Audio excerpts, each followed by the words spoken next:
Okay, so I hit another snag. Not only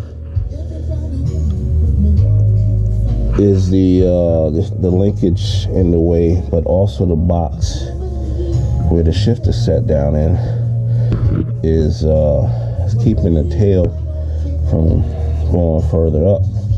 I had to cut a little section out in order to get that shit to fit. This is some bullshit. It's some real bullshit.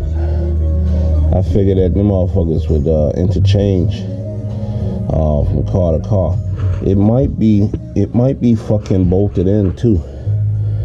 It might be bolted in, like screwed in or so. I gotta take a better look.